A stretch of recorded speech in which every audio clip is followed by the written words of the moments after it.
नमस्कार, आप देख रहे हैं हर खबर। मैं हूं आपके साथ जागृति। बुलेटिन की शुरुआत कर लेते हैं इस वक्त की बड़ी खबर से। इस वक्त की बड़ी और अहम जानकारी सोनीपत से इस वक्त की बड़ी और अहम खबर, जहां चुनावी माहौल बिगाड़ने की कोशिश की गई। आपको बता दें कि जहां कुछ युवकों से AK-47 मिली है, तो वहीं 3 विदेशी पिस्तौल भी बरामद की गई। आपको बता दें कि भारी मात्रा में जिंदा कारतूस भी बरामद किया गया है। तो इस वक्त की बड़ी और अहम जानकारी सोनीपत से, जहां चुनावी माहौल बिगाड़ने की कोशिश की गई। आपको बता दें कुछ युवकों से जहां AK-47 मिली है, तो साथ ही 3 विदेशी पिस्तौलें भी बरामद की गई हैं। वहीं भारी मात्रा में जिंदा कारतूस भी बरामद किया गया है। तो सोनीपत से इस वक्त की बड़ी और अहम जानकारी, जहां विदेशों से हो रही थी हथियारों की सप्लाई। आपको बता दें कि 3 विदेशी पिस्तौल भी बरामद की गई है, जहां साथ ही भारी मात्रा में जिंदा कारतूस भी बरामद किया गया है। तो चुनावी माहौल बिगाड़ने की कोशिश की गई। वहीं 3 विदेशी पिस्तौल भी बरामद की गई, साथ ही भारी मात्रा में जिंदा कारतूस बरामद किया गया।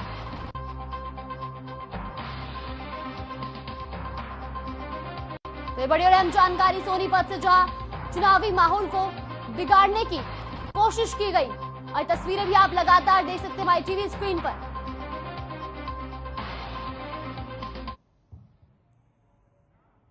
वहीं इसी खबर पर हमारे साथ सोनीपत से लाइव जुड़ गए हैं लाजपत। सबसे पहले तो आपसे जानना चाहेंगे कि क्या है इस पूरे मामले में अब तक की ताजा अपडेट। जी बिल्कुल, देखिए पुलिस प्रशासन ने गहरीनता से जांच करते हुए और एक टीम गठित कर जो है 3 लोगों को हिरासत में लिया है, जिनके काफी बड़े तार जो जुड़े हुए मिले हैं, जो कि आतंकवादियों के साथ कहीं ना कहीं संगठन जो है वो मिले हैं। और जिला सोनीपत में एक गांव से जुड़े हुए व्यक्ति हैं। अभी जो एसपी ने प्रेस कॉन्फ्रेंस की है और इसमें खुलासा किया गया है कि इनके पास हथियार भी मिले हैं, कुछ कैश भी मिला है। और अभी पुलिस जो है और भी टीम गठित कर लगातार जांच में जुटी है। आखिर कितने लोग इसमें शामिल हो सकते हैं, कितनी टीमें इसमें जुड़ी हुई हो सकती है। जी लाजपत, ये भी जानना चाहेंगे कि चुनाव से पहले ये गिरफ्तारियां कितनी बड़ी कामयाबी मानी जा रही है।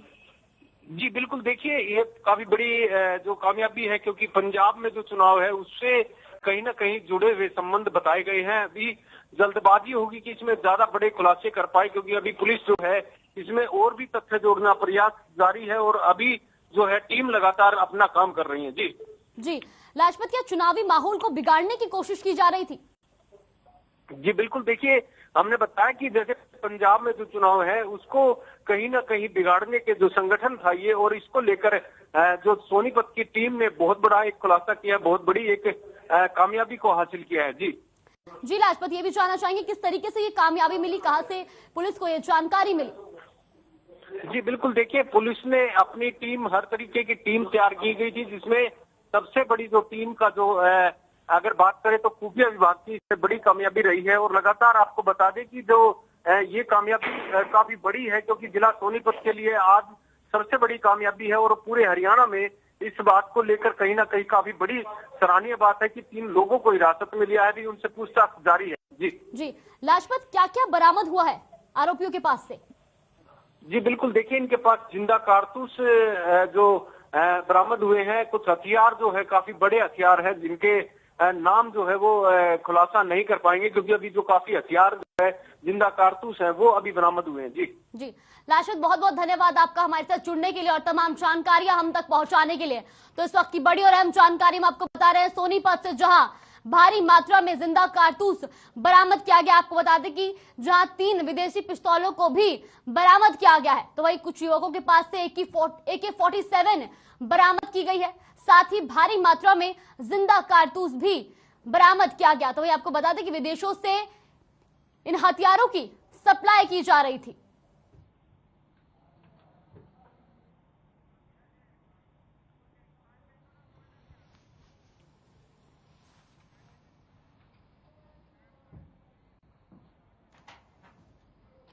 दुनिया पर तीसरे विश्व युद्ध का खतरा मंडरा रहा है। रूस और यूक्रेन के बीच तनातनी में यूक्रेन में फंसे भारतीय छात्र डर के साए में है। यूक्रेन में छात्र डरे हुए हैं, तो वहीं दूसरी तरफ प्रदेश में भी चिंता बनी हुई है, क्योंकि करीब 2000 बच्चे हरियाणा के भी यूक्रेन में फंसे हुए हैं। देखिए रिपोर्ट और समझे पूरा मामला।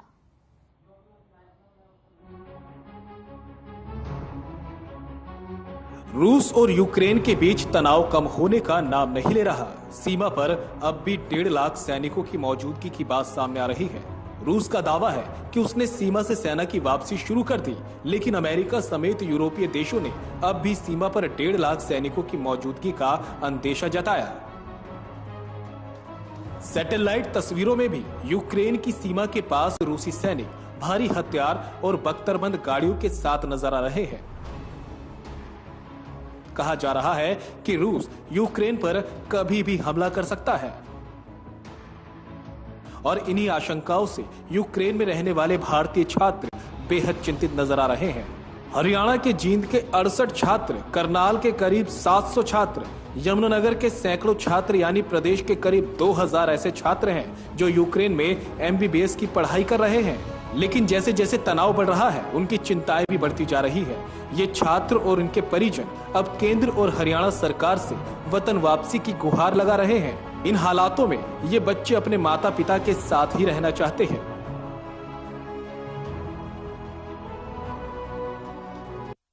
परीक्षित 5वें साल में, मेरा बेटा परीक्षित है और 5वें साल में पढ़ रहा है। की बार MBBS की पढ़ाई कर रहा है यूक्रेन में। 5 साल हो गए इसने वहां गए हुए ने। पर इन दो देशों के बीच में जो ये तनाव हो रहा है आपस में, तो हम तो ये चाहवा है कि मोदी सरकार इस टाइम पर हमारे बच्चे ने बुला ले घर पे, मतलब इंडिया में वापस बुला ले, और जो तनाव खत्म हो जाएगा तो फिर वापस भेज देंगे। पढ़ाई से तो भाई बंदा जरूरी है कि बाल घर आने जरूरी है, ना कि पढ़ाई तो बाद में भी हो जाएगी। हम तो ये चाहवा है कि इस टाइम पर हमारे बच्चे सुरक्षित घर पे आ जाए। वहीं यूक्रेन में फंसे बच्चों को लेकर कांग्रेस महासचिव रणदीप सिंह सुरजेवाला ने सीएम मनोहर लाल को पत्र लिखा है, जिसमें सीएम को यूक्रेन के लोगों की मदद करने की अपील की। रणदीप सुरजेवाला ने मांग की है कि सरकार वहां फंसे लोगों को वतन लाने का प्रबंध करे और सभी को सरकारी खर्च पर वापस लाया जाए। साथ ही कहा कि जो लोग 5 से 6 गुना ज्यादा टिकट के पैसे देकर वापस आए हैं, उनको उनका पैसा वापस किया जाए। से 3rd ईयर का स्टूडेंट हूँ कीव से, जो वहाँ की कैपिटल है कीव नेशनल मेडिकल यूनिवर्सिटी। मैं वहाँ से 3rd ईयर का ग्रेजुएशन कर रहा हूँ अपनी, और MBBS कर रहा हूँ अपनी वहाँ से। और बेसिकली अब फिलहाल मैं यूँ नहीं जा पा रहा क्योंकि जो दो देशों के बीच वहाँ पे तनाव पैदा हो रहा है, बहुत ज़्यादा क्रिटिकल सिचुएशंस पैदा हो रही है। लाइक जैसे यूक्रेन एंड रशिया में, यूक्रेन के प्रेसिडेंट ने खुद कल डाला है अपने FB पोस्ट पे कि भाई 16 तारीख को अटैक होने वाला है, attack day, it's attack day in Ukraine and हम सबको एकत्रित होना है, रीयूनियन डे मनाना है, अपने फ्लैग्स वगैरह फहराने हैं वहाँ पे जाके। ये बहुत बड़ा अटैक होने वाला है, लाइक World War 3। रशिया ने जो मतलब 1-2 महीने से वो अपनी तैयारियों में लगे हुए हैं कि भाई हमें अटैक करना है, रशिया को, यूक्रेन को इन्वेड करना है, यूक्रेन पे अपना कब्जा करना है। इन सब को लेके इसी बीच मैं अपनी फ्लाइट नहीं करवा पाया क्योंकि मैंने 26 तारीख को टिकट करवाई थी, तो मैं इसी बीच नहीं करवा पाया अपनी टिकट क्योंकि अब वहाँ वॉर होएगा। अभी मैंने कुछ अपने क्लासमेट से बातें की कि भाई वहाँ का क्या माहौल है, क्या सिचुएशन है। सब ने कहा कि भाई हमारे पेरेंट्स खुद मरने को हो रहे हैं, हमको घर बुलाओ, हमें घर बुलाओ, कि भाई हमारे बच्चे घर आने चाहिए। सर, जैसा कि आप सब लोग जानते हैं, रशिया और यूक्रेन का जो वार चल रहा है उसमें जो मीडिया की रिपोर्ट के अनुसार काफ़ी पेरेंट्स वरीड हो रहे हैं, यानी कि बहुत सारे पेरेंट्स परेशान हैं। सैकड़ों बच्चे हमारे जो यूक्रेन पढ़ाई के लिए गए हुए हैं, खास तौर पे मेडिकल की स्टडी के लिए, तो उनके माता पिता बहुत टाइम से परेशान हैं। जैसे जैसे मीडिया की रिपोर्ट पिछले 24 घंटे से जो भी आ रहा है, उसकी वजह से मीडिया के हिसाब से जो इतना स्ट्रेस, जो डर हम लोगों के बीच में है, माँ बाप के बीच में है, उस चीज़ को लेकर वो काफ़ी परेशान हैं, स्टूडेंट्स भी और पेरेंट्स भी। क्योंकि स्टूडेंट्स का कहना है कि हमें बार बार कॉल्स आ रही है।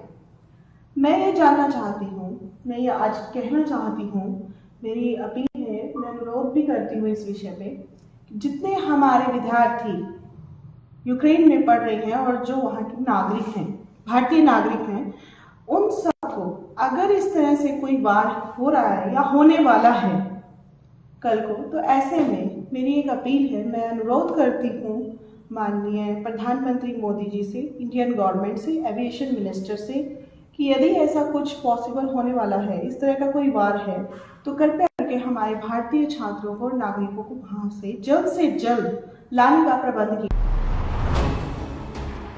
जाहिर है, जैसे जैसे यूक्रेन और रूस के बीच तनाव बढ़ रहा है, वैसे वैसे छात्रों और उनके अभिभावकों की धड़कनें भी बढ़ती जा रही है और वो किसी भी सूरत में अपने वतन वापसी चाहते हैं।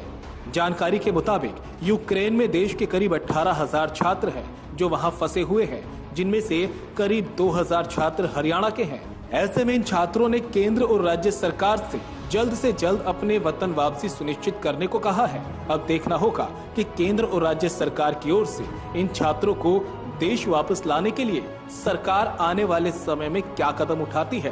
ब्यूरो रिपोर्ट, हर खबर।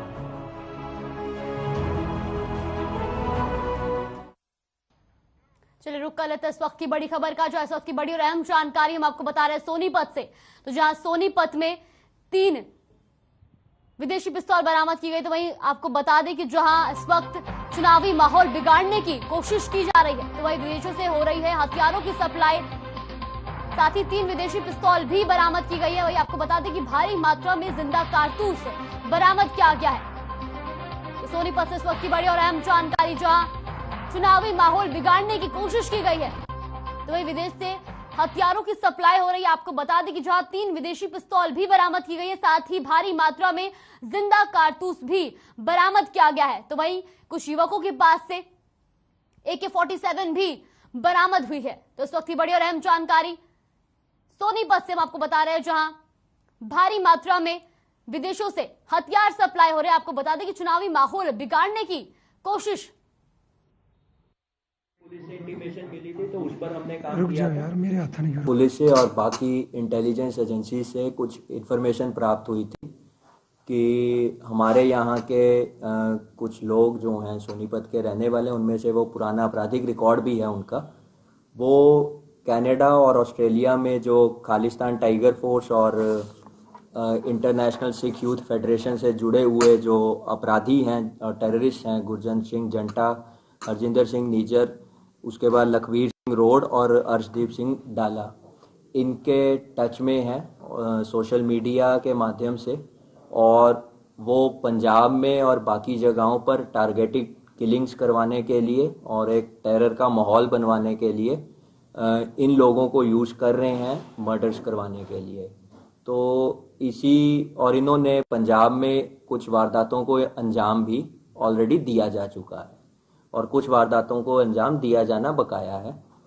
और इसी संदर्भ में हमारी CIA की और क्राइम की टीम्स ने काम करते हुए आज 3 लोगों को कस्टडी में लिया है, जिनसे हमें एक AK-47 जिसके टोटल 49 राउंड्स मिले हैं और एक बरेटा US मेड वेपन मिला है और 2 अलग ग्लॉक पिस्टल्स उनसे बरामद हुई हैं।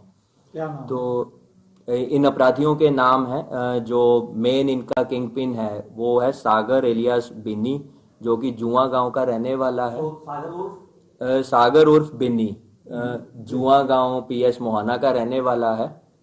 इसका पुराना आपराधिक रिकॉर्ड भी है। इसने इससे पहले 307 और आर्म्स एक्ट की वारदातों को अंजाम दे रखा है और ये पास्ट में रविंदर पुख्तला जो गैंगस्टर जिसका इनकाउंटर हुआ था उसका साथी भी रहा है और उसके साथ भी कई आपराधिक वारदातों में शामिल रहा है। इसके अलावा इसी के गांव के 2 अन्य लड़के सुनील उर्फ पहलवान और जतिन उर्फ राजेश, जो जुआ गांव के ही रहने वाले हैं, इसके साथ थे। तो जहां सोनीपत से खबर में आपको बता रहे हैं, जहां भारी मात्रा में जिंदा कारतूस बरामद किया गया, तो वहीं 3 विदेशी पिस्तौलों को भी मौके से बरामद किया। आपको बता दें कुछ युवकों के पास से जहां AK-47 भी बरामद की गई है। तो चुनावी माहौल बिगाड़ने की कोशिश की गई, जहां भारी मात्रा में जिंदा कारतूस बरामद किया गया है।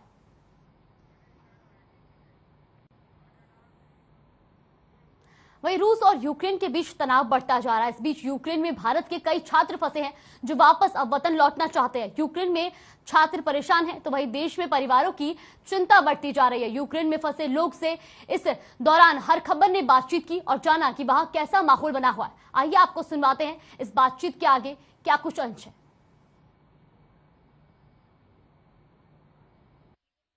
चित्र मैं आपसे ये जानना चाहूंगी कि जिस तरीके से अब लगातार ये खबरें आ रही हैं कि रूस कभी भी यूक्रेन पर हमला कर सकता है, तो इस वक्त क्या कुछ माहौल बना हुआ है वहां का? माहौल यहाँ पर लोग पैनिक में भी हैं और एक्चुअली ऐसा कुछ होने वाला नहीं है कि हमला होगा, क्योंकि जैसे हम लोग अपनी डेली लाइफ जीते हैं वैसे ही जी रहे हैं। हम लोगों को ऐसा कुछ महसूस ही नहीं हो रहा कि कुछ चल रहा है, ऐसा कुछ है, टेंशन्स है। यहाँ पे लाइफ सिंपल ढंग से जा रही है और सभी अच्छे तरह से काम चल रहा है। मैं यूक्रेन के एक बर्बाशोवा बाजार है, यहाँ पे खड़ा हूँ। इंडियन कम्युनिटी है और यहाँ पे बिजनेसमैन है, सभी ठीक है जी, कोई पैनिक नहीं है जी। तो जो वहां पर दूसरे देशों के भी जो लोग वहां पर रह रहे हैं, तो इस वक्त वहां पर क्या किसी तरह की दिक्कतों का सामना करना पड़ रहा है? क्योंकि लगातार ये खबरें तो आ रही है कि तनाव की स्थिति बनी हुई है, तो वहां पर रह रहे लोगों को इस वक्त किस तरह की दिक्कतों का सामना करना पड़ रहा है?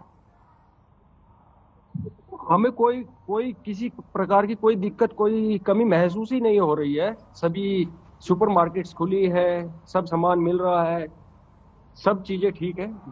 एज डेली रूटीन जैसा चल रहा है वैसा ही है।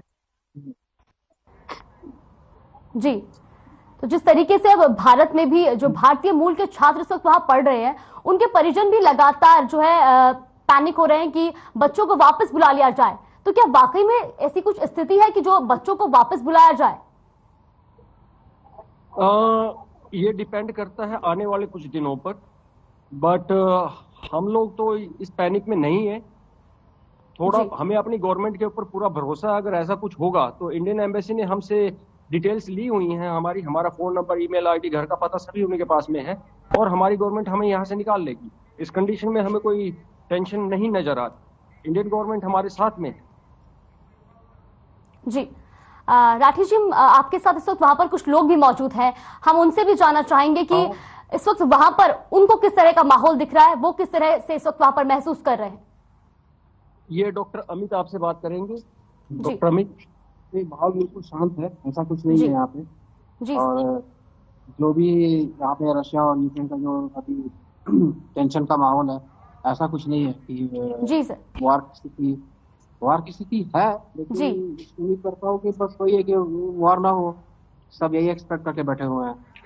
अब ये रशिया और अमेरिका और यूक्रेन जो भी है आपस में सब समझौता करें, जो भी प्रॉब्लम्स है इन लोगों का।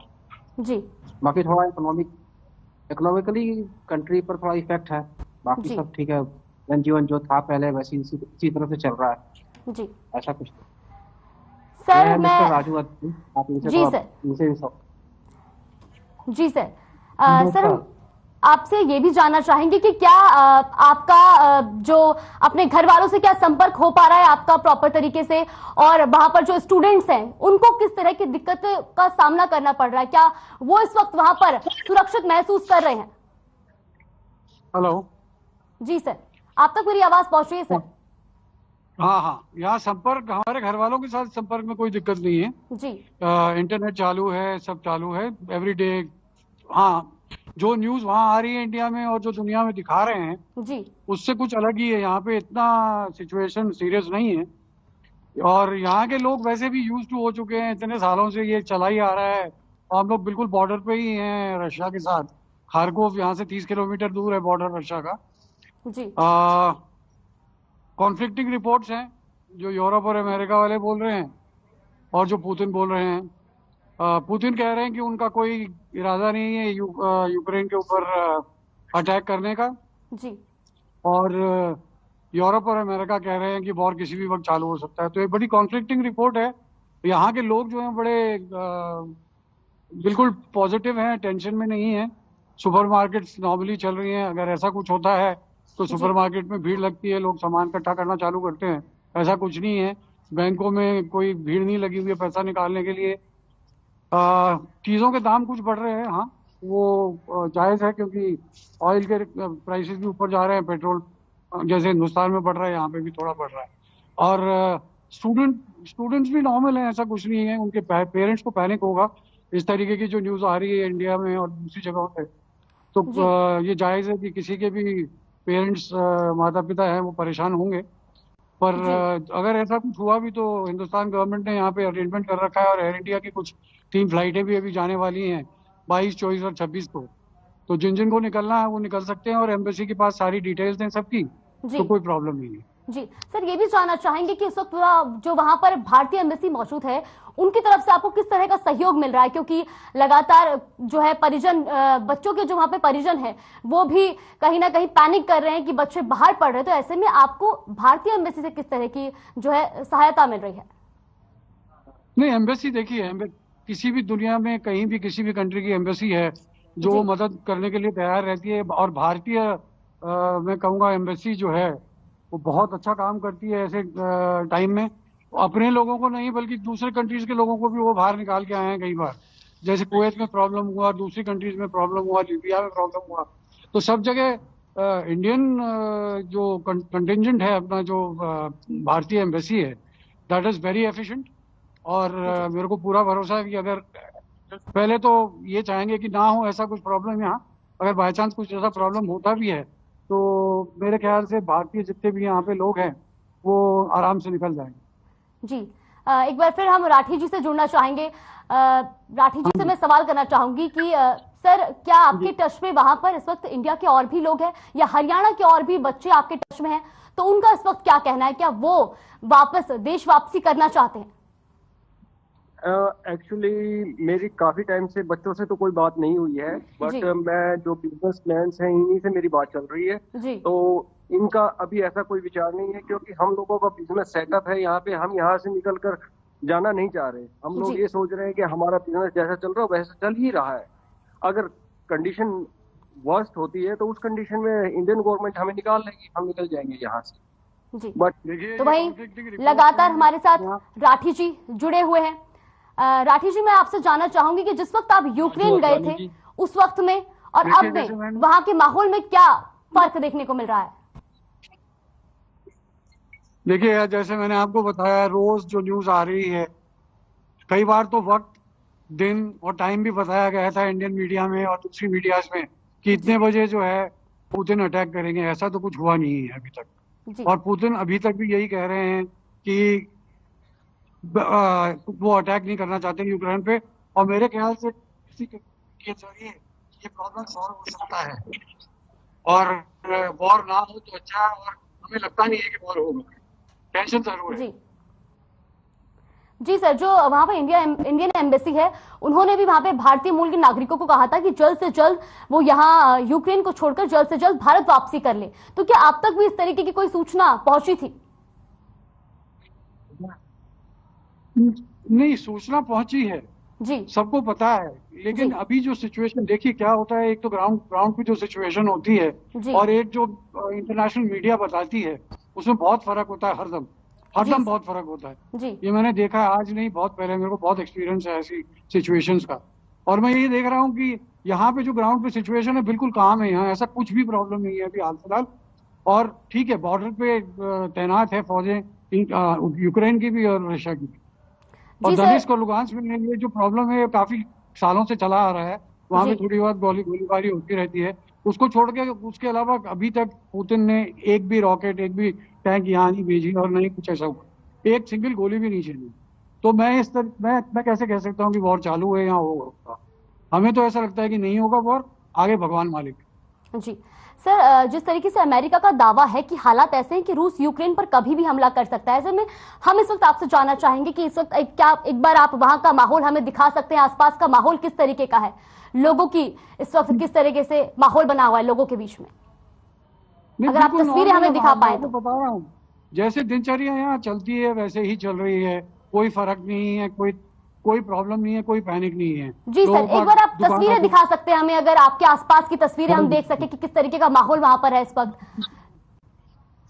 आप ये देख सकते हैं, सभी यहाँ जी, सभी लोग दिनचर्या जो चल रही है उसी तरह से उनका चल रहा है। सभी यहाँ पे कुछ ऐसा नहीं है।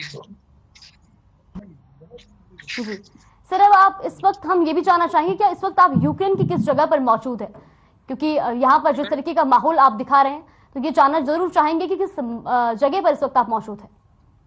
ये है खारकोव का एरिया है, खारकोव सिटी। और बर्बाशोवा जो बाजार है यहाँ का, वन ऑफ द बिगेस्ट बाजार इन यूरोप। जी राठी जी, मैं आपसे ये भी जानना चाहूंगी कि जिस वक्त आप यूक्रेन गए थे उस वक्त में और अब में कितना वहां पर जो है बदलाव देखने को मिला है माहौल में, या किस तरीके का माहौल में परिवर्तन हुआ है तब से अब तक में? अभी तक तो कोई परिवर्तन नहीं हुआ है। बस यही है कि लोगों को पैनिक जरूर है इस न्यूज के चलते हुए, बाकी कुछ नहीं है। बाकी तो डेली लाइफ सिंपल चल रही है, जैसे चल रही है वैसे ही चल रही है। जी जी राठी जी, मैं आखिरी में आपसे एक ही सवाल पूछना चाहूंगी कि जो इस वक्त वहां पर छात्र पढ़ रहे हैं, उनके जो पेरेंट्स हैं वो भारत में रह रहे हैं, तो वो काफी इस वक्त डरे हुए हैं। ऐसे में आप उनको इस वक्त क्या एक मैसेज देना चाहेंगे, क्या एक संदेश देना चाहेंगे? पेरेंट्स को मैं यही कहना चाहूंगा कि आप लोग पैनिक मत करिए, क्योंकि पैनिक क्रिएट होने के बाद में, हम सभी पैनिक में आने के बाद में बहुत ही मुश्किल हो जाती है सबके लिए। और उनको मैं यही कहूंगा, हमारे माता पिताजी भी इंडिया में हैं, उन्होंने भी हमसे यही बोला था कि आप आ जाओ। जब मैंने उनको सिचुएशन बताई है तो वो बिल्कुल नॉर्मल है, वो इस बारे में सोच ही नहीं रहे अब जी। और हम डेली बात होती है हमारी उनसे, तो कोई बात ऐसी नहीं है अभी तो जी। बाकी राजू अदनानी जी आपको और ज्यादा एक्सप्लेन कर सकते हैं। जी सर बहुत बहुत शुक्रिया आप सभी का हमारे साथ जुड़ने के लिए और इतनी जानकारी हम तक पहुंचाने के लिए, वहां के माहौल के बारे में हमको जानकारी देने के लिए। फिलहाल ये मेट्रो सिटी में बस इतना ही। बने रहिए हमारे साथ। नमस्कार।